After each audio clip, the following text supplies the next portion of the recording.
Hello students, I welcome you all to my SWAYAM course titled Comics and Graphic Novels in Indian Context. We are in the week 4 of our course, and in this week we are discussing drawing women from comics to graphic novels. Today I will be delivering lecture 5 of this week, which will be based on the graphic novel Drawing the Line, Indian Women Fight Back, which is a kind of anthology where you have lot of stories, graphic stories by various writers and artists in the book. So, the main editor and writer of the book include Priya Kuriyan, Larissa Bertonasco, Ludmilla Bartscht, Nicole Burton. So, these are the 4 editors of the book who have come together to produce this graphic novel, which is called as Drawing the Line. And just as we discussed in brief in one of my previous lectures about Zuban books, that how being a kind of exclusively dedicated publishing house to which publishes only women-centric, women-focused books. So again, this graphic novel was also produced by Zuban Publishers. The graphic novel is an anthology of 14 stories that came up as a part of workshop after the Delhi's Nirbhaya gang rape protests. So you see what kind of impact, these are all the effects of the Delhi's gang rape, the most famous gang rape on which a documentary was also made, but which was again banned in India. So the kind of literary, the kind of documentary, the kind of narratives that are produced as a result of this gang rape, which has had a very monumental effect on the psyche of Indians living not only in India but also abroad, and this kind of tainted India's image, because this was the capital city, as I said in my previous lecture, and something of this sort. If the capital city was unsafe for women, what to think, or the rest of the places can only be left to I mean, you can just imagine what kind of law and order is prevailing in the other places. That kind of questions, those kind of questions were raised, and there were huge protests on Jantar Mantar, on India Gate, demanding that the rapist should be hanged immediately without any court trial. There were different kind of reactions. People were angry, people just wanted justice, and in the end, though Nirbhaya was fighting for her life, but the kind of injuries that she was made to, or she was subjected to during this rape case, did not let her live anymore, and she had to give up her life in the end. So, published by feminist publishing house Zuban, the anthology revolves around everyday sexism that women are made to go through during existence. So the very existence of women, I mean, on an everyday basis, right from the time that they are born, or not even born, right from the time that they are in the womb, and to the time of their death, there are certain kind of practices, there are certain kind of discrimination, biases that they are subjected to. For example, female feticide, once you know the gender, though it has been banned in India, but still there are people who go for the detection of the sex of the baby in the womb of the mother, and once they get to know the sex, once they get to know that it is the girl child, then the entire preparation of aborting the child starts, and killing the child starts, which is very kind of ironical, in the sense that we are all born from a woman's womb, and if we had been killed, I mean, all the expecting mothers would have been killed there, then the baby wouldn't have come through. So despite knowing all these, and despite being very logically placed in our judgments, there are still places where such kind of practices prevail, and it's very ironical that though we are moving in a very fast forward direction, and we are kind of running the race of development, but just as it is said that the growth of any country can only be measured through the growth of women, it is very much our responsibility to keep the women safe. Female feticide is just one of the causes. I mean, then there is dowry. I mean, if a girl child is born, the parents are more tensed than happy that, they start collecting money. They start getting bothered about the kind of dowry that this girl, that the marriage of this girl child will have to, they will have to incur in the marriage of this girl child. Then there are all sorts of problem. I mean, if a woman is fair, then there are different demands. If a woman is dark skinned, then the dowry is all the more. So all these I mean, discrimination at every level. Right from being in the womb to being born to become an adolescent, I mean, you have heard stories about girls complaining about that any of their family member had sexually misbehaved with them, or they have been part of sexual molestation at a very young age, where they could not just speak out to their own family that something wrong happened with them. So these are the issues that this graphic novel picks up on. It kind of picks up a woman placed in various generations, in various age limits, and says that, and is trying to express that a woman is not safe in any part of their age, be it inside the womb, when they are born, when they are adolescent, teenage, a young adult, or maybe a businesswoman, empowered woman, when they are old, when they are married. I mean, by bringing together the stories and experiences of all such women in some or the other way, the graphic novel is trying to prove that it was not just Nirbhaya, just because it was said, the rape is said, as I said in the last lecture, because they said that, she was not from a respectable family, because she was moving out late in the night, and it is not considered right for a respectable woman to be roaming around in the streets late at night, and that is why they raped her. So the graphic novel is in a way trying to question, okay, I mean, then what is the age? When can we say that women are safe? I mean, right from the point that they're just being conceived, they're not even born, till their death in some way, they go on to face some kind of discrimination on the basis of their gender, on the basis of the fact that they are women. That is why they are made to go through such kind of experiences in their life. The stories in the novel cover a broad trajectory of women ranging from prenatal existence to adulthood. The anthology explores, in the black and white of newsprint and documentary photojournalism, a gamut of issues that undergird rape culture. These include punitive beauty standards, enforced heteronormativity, restrictions on mobility, lack of economic independence, street harassment, etc. So, apart from the fact that beauty standards also play a very important role, the kind of cosmetic products that are endorsed and marketed on our televisions throughout the day, that you can get a long silky hair, you can get fair skin, you can become slim, your skin will glow. All these kind of beauty products are also what should I say, a part of patriarchal society, because then again, going back to our discussions in previous lectures, which I focused on, that they are trying to give you an image of what a male gaze prefers, what a male gaze would like to see in women, and this is what these advertisements tend to promote. So I have tried to discuss quite a few stories, 2 to 3 stories here in my presentation, in my lecture today.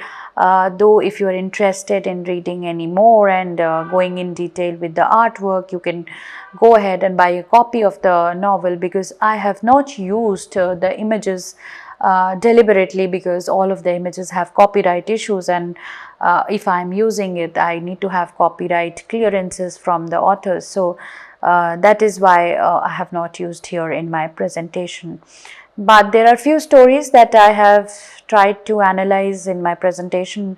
So one of the stories is That's Not Fair by Harini Kannan. In this story, Kannan deals with the societal expectation of fair girl child. Kannan draws the desire of a fair girl right from the womb, where a pregnant woman is asked to eat, drink, and use certain products so as to produce a fair child. So we all know that, when a woman becomes pregnant, there are all sorts of expectations that are put upon her, and and one of them is that our fascination, and in India it is growing with the use of fair creams, and the creams that will make your skin, that can make your dark skin glow in the fair light. So all these kind of racist creams are being sold blatantly in the name of making you fair, in the name of making you look white. So that is thing even with the girls, and even with the pregnant woman, when they are expected to bear a child, they're expected to have a very white skinned child. So that this is what everybody desires, and it is easier to get. Another expectation that a society has is that it is easier to get a fair skinned woman married than a dark skinned woman, because then the amount of dowry increases, and the when some dark skinned woman marries some gentleman or a man, then it is obviously considered that the amount of dowry that he's receiving must be hefty. So those kind of very biased and prejudiced thinking and notions of the society are prevalent even on the basis of color. So the visuals show it is all the more difficult a dark-skinned girl married as the demand for dowry increases in such cases. The child, who is shown excited to step into the world, is met by worrying parents who now know that it will be a girl and begin thinking of saving money for her marriage. So it is very interesting in the way in which this graphic particular story by Kannan shows that the parents are so worried because now they have determined the sex of the child. They know it is a girl child. So they are already worried that they'll have to prepare for her marriage. And the irony is that the girl inside the womb is thinking that she's so excited to come into a world which has all sort of gender discrimination and practices and norms prevalent there, but the girl child wants to come out. And when she feels being in the womb, she's talking, there are speech bubbles in the story, and her mother is thinking, her parents are thinking that we need to collect money for her marriage. So from the stomach itself there's a speech bubble which says, and what about my college fund? So it seems that the child is more interested in education, and the first thing that the parents think is of her marriage and not of her education.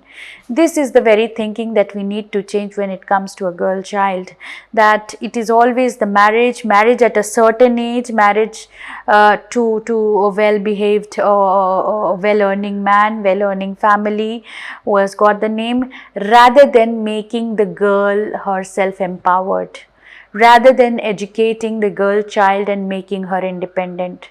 So the focus is in the wrong direction completely. If the girl is empowered, if the girl is independent, if the girl is earning, if she is educated, then half of the worries that the parents will have to face after getting their child or their daughter married, they will not have to face those worries, they will not have to face those problems, because then a girl is capable enough, she is knowledgeable enough, she is aware enough, she is educated enough to take care of all the problems that may come her way. So because the girl child from the womb says that what about my college fund, is in itself a question mark about the societal thinking, that where are we leading. And despite the fact that we call ourselves modern, we are a modern world, we are a modern educated people, even some educated people have this kind of conservative and narrow mindset. The child is disappointed to see, another thing that happens in this child is in this graphic story, is that the child is disappointed to see her mother too using fairness cream to remove skin darkening line from her pregnant stomach. So it seems that the child is very much aware, the child is untouched, the child is innocent from the societal ways, from the norms, from the traditions, from the rules of the society that have been set for women. And because she is yet not born, she feels, what is the problem in having stretch marks, what is the problem in having a dark skin, what is the problem in having a girl child, because she has not yet stepped out. And in a way the story is raising the question that if this world was as innocent as the thinking of the children, there should have not been any such crimes or problems as we had for crimes in the name of mistreating or ill behaving with women. So that maltreatment should not have happened if we were as gender neutral as these children who have no idea about the world that they are going to come in, which is filled with all kinds of prejudices against women. Now, another story is Mumbai Local by Diti Mistry. And just as the title of the story is Mumbai Local, it is a story completely, the illustrations of the entire story take place in a coach, in the train coach of the Mumbai Local train. So, this is a story of women traveling in the Mumbai Local to reach their jobs, colleges, schools every day. Called as the city's lifeline, the Mumbai Local turns out to be ladies' only car for the protagonist. So, as we all know that the local trains in Mumbai are all called the lifelines of the city, because whenever there is a flood, whenever there is a traffic jam, and this is one mode of public transportation that connects people in the most economic manner through all parts of the city. It is so difficult to survive in a city, in an expensive city like Mumbai, and if you're traveling by train, it not only makes your commute cheaper, but it consumes lesser time, and it has space for all without any discrimination. So, it is rightly said as the lifeline, and it is because of this reason that the local train is also preferred by women, because it has a separate women's coach in it, where only ladies only coach in it, where ladies can sit there without being subjected to any kind of sexism, without being subjected to any kind of eve teasing, without being subjected to any kind of discrimination, or being pushed or being touched here and there, unlike in the general compartment trains, where people are just there's a lot of crowd and there's always a risk of misbehaving with a woman. So, the young girl protagonist who has moved to the city recently and takes the local every day to reach her college watches women selling fishes, vegetables, singing, and even chopping their vegetables in the train. So, it seems that the entire woman compartment, ladies compartment in the Mumbai local train is a kind of a world in itself. So, women are doing all sorts of things while they are commuting from one place to another place, and also because being such a huge city, being such a large city, it takes time. Traveling consumes a lot of time, in morning and evening, while they are doing it twice a day. So why not do the daily chores as much as possible? Why not kind of take the maximum advantage out of it by traveling in the train? So there are women who are selling vegetables in the train, because they know there are women in the same coach who do not have time to go and buy vegetables separately, because they are running late for offices, and when they are coming back to home in the evening, they just want to rush back to their home. So because there is no time left to go here and there, so they are also doing buying, marketing is also happening in the train, as well as you see women chopping the vegetables, which takes lot of time, chopping an hour or so in home, which they will have to dedicate it, they could have done anything. So it also shows that what a busy life Mumbai has, and in this busy life, when you don't have any time, almost women have built up a culture of their own, women have built up a world of their own, where they are just being the sellers, being the buyers, being the homemakers, being giving business to somebody, all these kind of building community, building friendships, all these kinds of activities are going on in train. The travel time in train has become an extension of their homes, where they also seek to establish camaraderie with other women co-travelers. And in this busy life, where people don't even have time to go and complete their basic chores, which they are doing in the train, it is very normal that they will also have friendships also in the train. So the daily women passengers who travel from one station to another station and take the same local every day at the same time tend to be more friendly and tend to have more knowledge about each other than the neighbors in Mumbai. So that kind of affinity, that kind of community, that kind of sisterhood is prevailing in the Mumbai local trains in the ladies only coach. While observing others, a bug enters the protagonist's clothes, which disturbs her and throws her off guard. A woman helps her to get rid of it, which has a symbolic meaning. Thus, the protagonist, who was not an outsider in a woman's compartment but was unknowingly the part of community. So, in all this, we have a young girl who is a college girl who travels through this train compartment every day, and she has recently shifted to Mumbai because she has got a college admission there, and it is because of this reason that she has to take Mumbai local every day, and when she lands up in that lady's coach, she sees everybody as an outsider. Okay, she's doing that, somebody's selling the vegetables, somebody's selling the fishes. Oh, that woman, why would somebody chop vegetables in the train? Don't they have a home of their own? This is so weird and all. So she's having an opinion, she's having a judgment, and while she's lost in viewing everybody one by one, a kind of insect enters her shirt, and she's immediately taken off guard, and some other woman who sees the insect kinds of removes that insect away, thus making her feel comfortable. And not only this, that woman who has been traveling every day with this girl also offers her the some sweets that she has brought, and she willingly takes it. The college girl takes it, which in a way, and through this act that happens, she immediately realizes that she is also the part of the same community. She is nobody to judge. Just as she is seeing others, she is also being seen by others. As one of the girls who is taking local Mumbai local to her college every day, and she is also part of that larger community which is thriving in the Mumbai local every day. So she is not an outsider, she should not be opinionated, and rather she is part of the community. So it shows that there are so many things, how the local train itself becomes the journey through that local train in a metropolitan city like Mumbai and Delhi, how people tend to grow friendly and familiar with one another only through these journeys, where in reality they are not in touch with one another.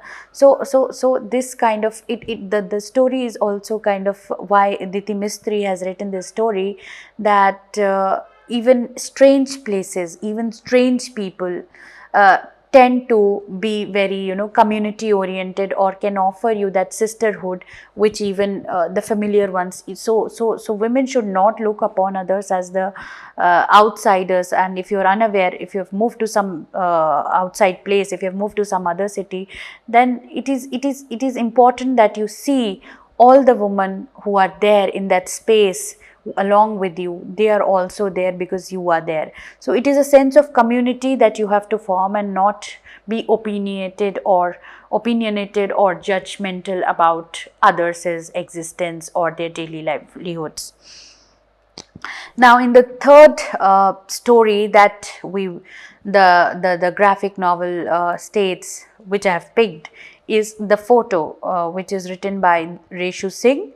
This is a story of a middle class girl who, after achieving a certain age, is considered ready for marriage. So this is the story of a girl who, so you are now seeing, by now you must have all understood that these are the women of different ages. One was the girl who was in the fetus, who was still in the womb, in the fetus form.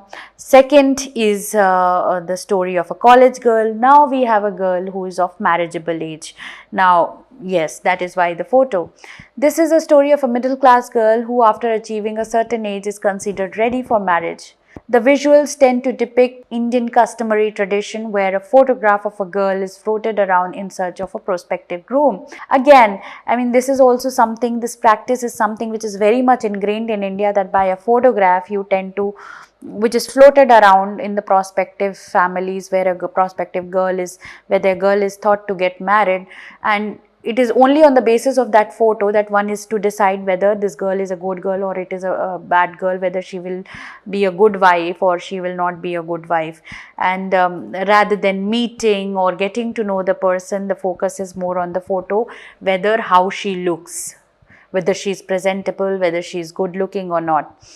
She faces the pressure from her family to get married, who can't wait to dance and celebrate in her marriage. So why people want her to get married? Because obviously she's of a marriageable age and they have to dance, they have to enjoy, they have to feel the fact that the burden that was very much there on their head to get their girl married is now over. So in Indian parents or in Indian society, a girl is thought to be a burden unless she is married, and it is always called quote unquote paraya dhan.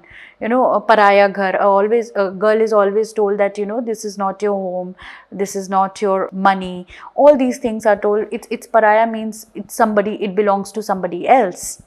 She faces the pressure from her family to get married, who can't wait to dance and celebrate in a marriage. In all this, the girl protagonist questions her identity, if her identity can be reduced to a photograph, and why is it important for her to get married at a certain age. Is the right age more important or the right partner? So these are the questions that the protagonist asks, that why is she expected to get married at a certain age? Why can't she marry at her own risk, at her own freedom, and with the partner that she wants to be, rather than her image being floated around in the societies and circles, and then asking the man whether, what do you think about the girl, whether she will fit in your category of being a good wife or not. The story shows a desire to remain free and explore her identity, as she feels she is not yet prepared for the union. So she wants to break free from this norm of getting married, and probably there are also some girls who don't want to get married at all, and they want to live an independent life without marriage, which in a way again is questioned by society. But the fact is, why can't they do it if they want to do it? Because there are not much objections there. Nobody raises the question, if a man is not married till a certain age, or it is considered proper for a man of 50 or even 55 years to get married to a young girl, then I mean, what kind of society are we living in, that we are marrying a young girl to somebody as old as that person? And why can't we give the liberty, or why can't a girl be given the liberty to choose her own wishes, to choose her own partner, and to make her own decision whether she wants to get married or not? Now, another story is Samidha Gunjal's Someday. Someday is a story, a wish of a young girl who feels someday this eve teasing will stop in her life. Now, this is another girl who is a working woman who has to go to bus stop every day, and she is made to, she's subjected to this eve teasing every day. Eve teasing is one of the most common and almost present in all places of India when the women have to take the bus, walk on the street, or whenever they are in public. Like all women initially, the protagonist tries to overlook such whistles, noises and comments. Like we all have been part of it. I mean, we have gone through it at one point in our life. It has been a part of our life at some point in time, and in the first instance, eve teasing is something that we all tend to overlook. We tend to ignore and assume that okay, it is expected, it is taken, it is the way of the life. But as this teasing continues to grow, she becomes scared of any untoward incident that may befall her. But when this incident grows, or it extends beyond a point, the girl gets scared that this may take some untoward turn someday. So as a result of it, she overcomes her fear and becomes Kali and scares all such men who hover around her. Another story with another trope that a goddess has come to rescue her. So you see that this woman, this working woman has transformed into the image of goddess Kali, and you have a full page size panel with she's scaring the men off by becoming Kali. The artwork in the anthology is aptly represents the kind of story being narrated. In the story, That's Not Fair, the illustrative panels are made in the same as the growth of the fetus from small to subsequently bigger boxes. In Mumbai local, the panels are made crisscrossing, reflecting the way railway tracks are made, resembling the course of life. In the photo 2, the protagonist Beena is sitting in white dress against a black background in a photo studio and is controlling how she should sit. This black and white contrast is very symptomatic of the bleak feature that stands in front of her. Thank you.